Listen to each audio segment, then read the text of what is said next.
Hey, how's it going, guys? So earlier today, I checked out the SCP 05 Council, the O5 Council, however you want to pronounce it.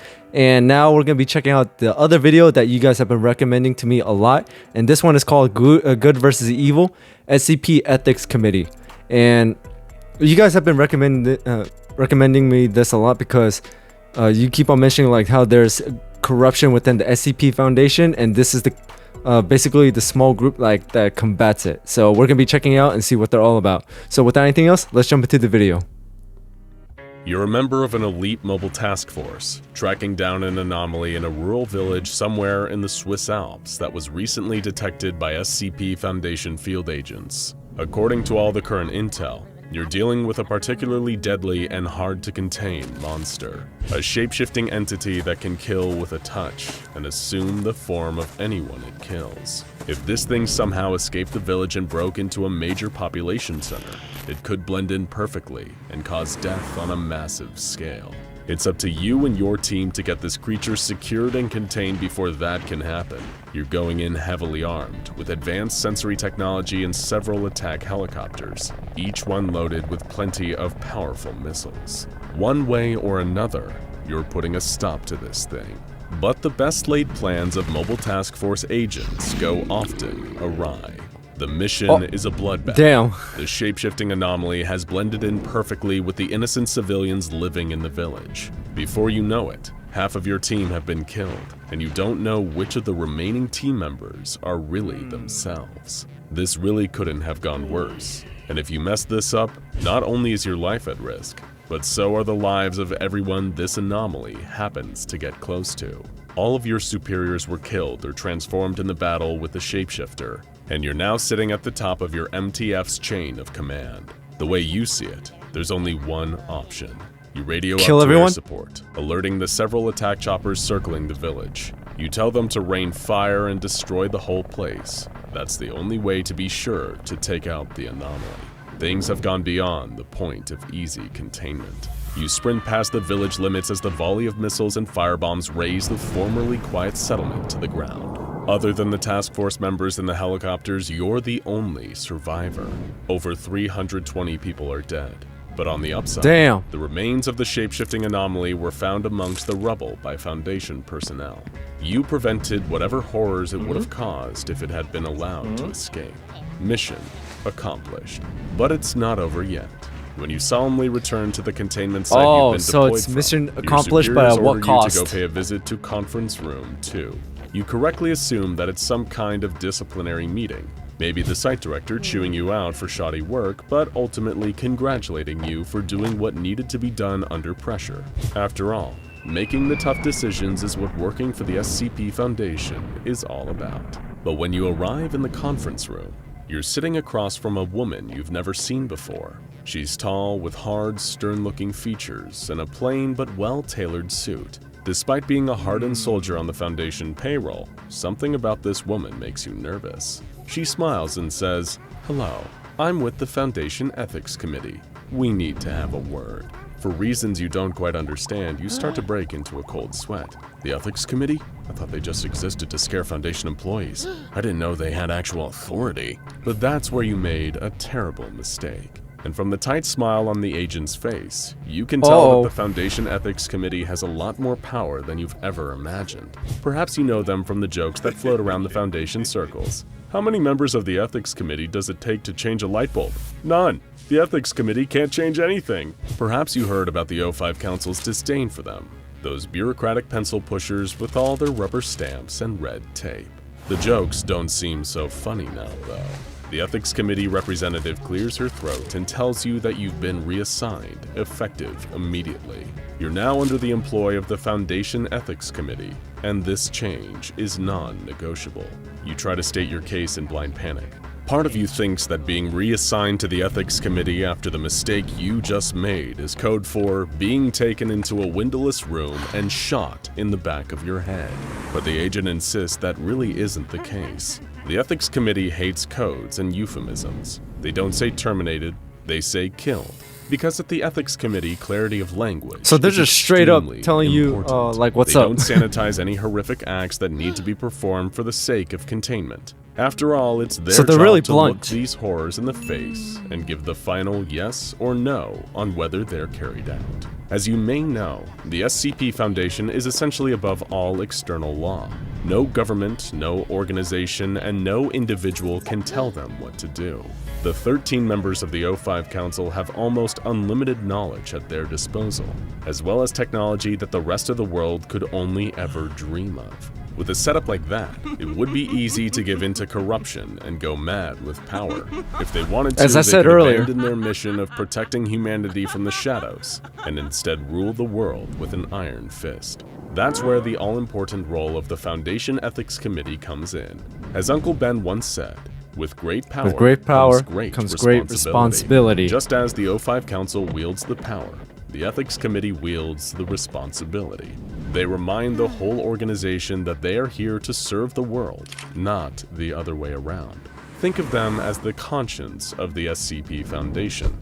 They decide what's morally acceptable for the Foundation to do in pursuit of its goals, to make sure that those who fight monsters don't become monsters themselves. As Nietzsche famously said, if you gaze long into an abyss, the abyss also gazes into you. Right now, you very much feel like you're staring into the abyss, as the Ethics Committee representative calmly explains the situation to you. An important thing to remember about the Foundation is that it must be cold, not cruel. The second that the harm it causes is in excess of the positive results of the Foundation's actions, it's time for the Ethics Committee to step in and dole out some discipline. It is the Ethics Committee's job to balance the moral cost of every action performed by the Foundation, from the degree of collateral damage permissible in the field to the ways that D-classes can be ethically used in testing. While some hardcore Foundation loyalists may say that people like the Ethics Committee are standing in the way of true progress, giving yourself wholly to the mission without any ethical safeguards can be a dangerous line to walk.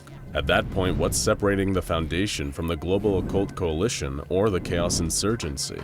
Or even worse, their nightmarish alternate selves from the universe of SCP-1730 and SCP-5000. While the Foundation occasionally needs to do some truly horrific things in order to secure, contain, and protect, it is the Ethics Committee that keeps them on the moral high ground. All of this seems pretty complicated to you as you sit, still fearing for your life in Conference Room 2. The Ethics Committee agent explains that it's actually all quite simple once you get used to it. The Ethics Committee uses a moral framework known as utilitarianism. Think of it like the product of morality and math. Specifically, the committee uses an ethical system known if the good as outweighs the bad. utilitarianism. This system revolves around the principle of harm reduction. The committee tries to modify every action taken to cause the least amount of possible suffering in a situation, the goal being to eliminate any unnecessary suffering from action. Take your decision, for example, the Ethics Committee representative says. Your actions, namely the destruction of the village, caused a great deal of suffering. However, considering the damage the anomaly could have caused after your team lost control of the situation, it's clear that your motivation was ultimately pure harm reduction. I admire that kind of thinking in a high-pressure situation. You feel a cool wave of relief wash over you. It feels safe to assume at this point that this probably isn't just a big front for your immediate termination. The agent sitting across from you seems to sense that that's what you're thinking, and assures you that she's being nothing but honest with you. The Ethics Committee has no need to be petty. They know everything, after all. And that's not an exaggeration. Their clearance is basically the equivalent to level 5, the highest in the Foundation. Every line ever redacted from an SCP Foundation file they were privy to. Every secret the Foundation has ever kept, they have absolute access to. And every decision the Foundation has ever made, the Ethics Committee has always had the final say, with veto power even over the O5 Council. And most importantly, dude, that is powerful. All members of the Ethics Committee are former Foundation personnel, site directors, researchers, mobile task force operatives, all people whose decisions have caused pain and death. Much like jury duty, the responsibility is random and non-negotiable. What you're experiencing right now isn't a normal disciplinary hearing. It's an employee orientation. The cruel irony for a department of the Foundation devoted to ethical conduct is that it's actually complicit in pretty much all of the Foundation's worst moral crimes. After all, every action that the Foundation has ever performed has been performed with the permission and cooperation of the Ethics Committee. Take the infamous Procedure 110 Montauk, used to prevent the victims of SCP-231 giving birth. The Ethics Committee had a key role in designing the horrific procedure, and now they have to live with the soul-crushing knowledge of exactly what that procedure entails. And soon, you will too.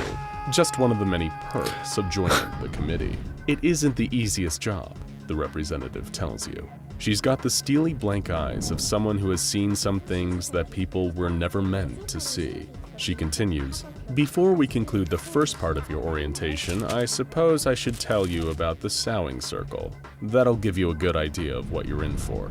She tells you that the sowing circle was the anomaly discussed in the 2017 Ethics Committee Roundtable. It's an anomaly so secretive that it was never given an official containment number or classification, but it was proposed as a solution to one of the Foundation's most nightmarish problems: the shortage of human infants. It is an ugly truth about the Foundation that a decent number of anomalies, such as SCP-2845 the deer, require the sacrifice of live children as part of their containment procedures. For years, the Foundation has been stealing children from orphanages for the use in these rituals, but the sowing circle could solve this problem. It was a mummified human corpse, wreathed in a circle of its own dried-out intestines. The mummy produced seeds which, if consumed, could allow human women to produce litters of 12 babies with an 8-hour gestation period, like the litters of a sow, hence the name. This would solve the baby shortage handily.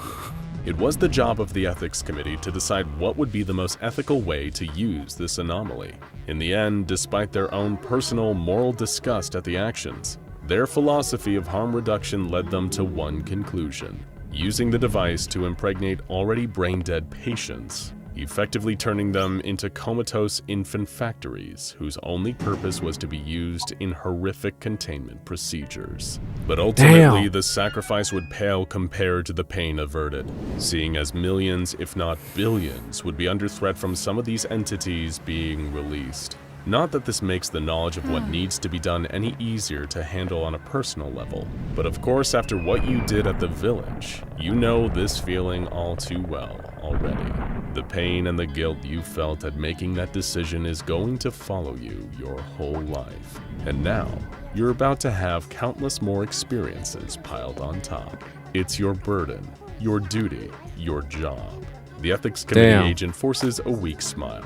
She says, "Of course, nobody said the job was easy, but somebody needs to do it." Now check. All right, so that was the SCP Ethics Committee. So now I see why you guys kept on mentioning like to prevent corruption in the SCP Foundation. Because like I said, when you have that much power, it's almost impossible to like have it corruption free. So there's going to be a group that will prevent it.